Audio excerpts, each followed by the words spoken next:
श्रीमद् भगवद गीता अध्याय पहला अर्जुन विषाद योग। कुरुक्षेत्र की भूमि पर जब दोनों सेनाएं आमने सामने खड़ी थीं, तब आरंभ हुई वो दिव्यवाणी जो सदा के लिए मानवता का मार्ग बन गई। धृतराष्ट्र उवाच धर्म क्षेत्रे कुरुक्षेत्रे समवेतायुयुत्सवः मामकः पांडवाश्चैव किम कुर्वत संजयः।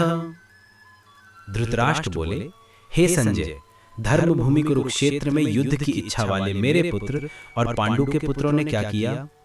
अंध राजा धृतराष्ट्र के मन में चिंता और मोह दोनों हैं। वह जानना चाहता है कि युद्ध भूमि में क्या हो रहा है। यहीं से गीता की कथा आरंभ होती है।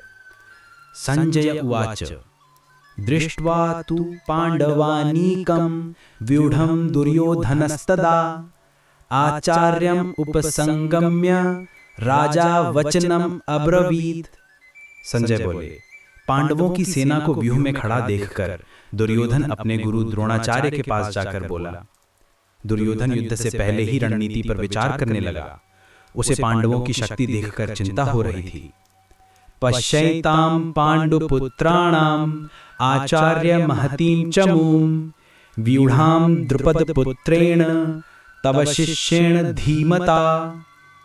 हे आचार्य, देखिए पांडवों के पुत्रों की यह विशाल सेना जिसे आपके ही बुद्धिमान शिष्य धृष्टद्युम्न ने सजाया है। दुर्योधन अपने गुरु को याद दिला रहा है कि उनके ही शिष्य अब विरोधी पक्ष में हैं। यह शब्द व्यंग और भय दोनों से भरे हैं। अत्र शूराः महेश्वासाः भीमार्जुन समायुधि यो युधानो विराटश्च द्रुपदश्च महारथः। यहाँ अनेक महान योद्धा हैं, भीम और अर्जुन के समान।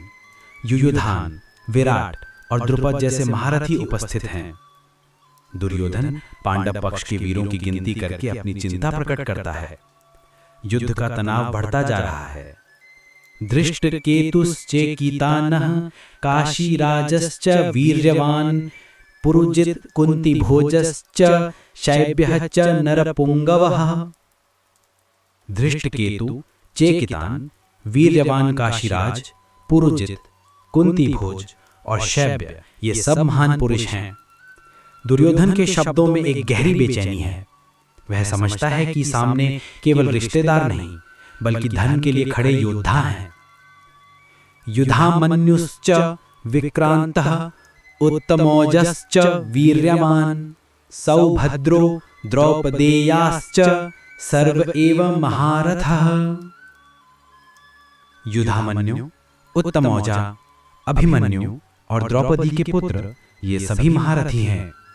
दुर्योधन पांडव सेना की ताकत देखकर भीतर ही भीतर विचलित हो रहा है। अस्माकं तु विशिष्टाः ये तानि बोध द्विजोत्तम नायकाः मम सैन्यस्य संज्ञानम तान ब्रवीमिते। हे ब्राह्मण श्रेष्ठ, अब हमारे पक्ष के प्रमुख योद्धाओं को भी जानिए। मैं आपको उनके नाम बताता हूं। अब दुर्योधन अपने पक्ष की शक्ति गिनाकर स्वयं को और अपने गुरु को आश्वस्त करना चाहता है। भवान भीष्मश्च कर्णश्च कृपश्च समितिञ्जयः अश्वत्थामा विकर्णश्च सौमदत्तिस्तथैव च। हमारे पक्ष में आप स्वयं, भीष्म, कर्ण, कृपाचार्य, अश्वत्थामा, विकर्ण और सौमदत्ति हैं।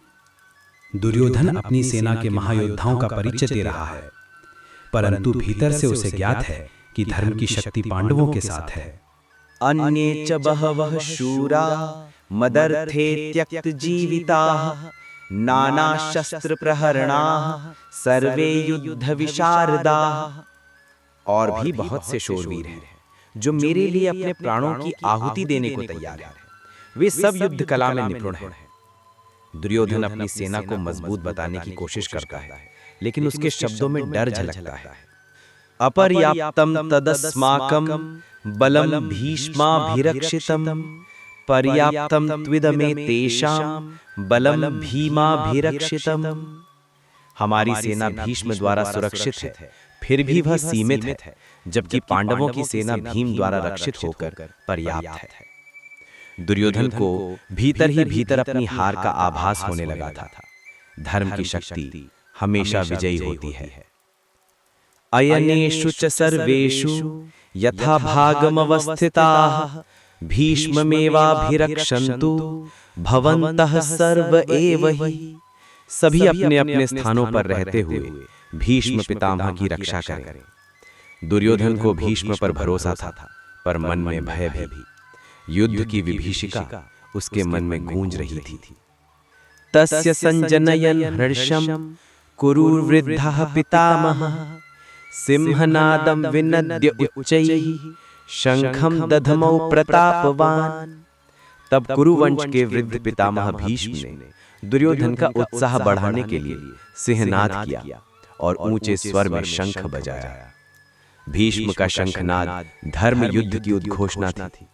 अब युद्ध अवश्यंभावी था।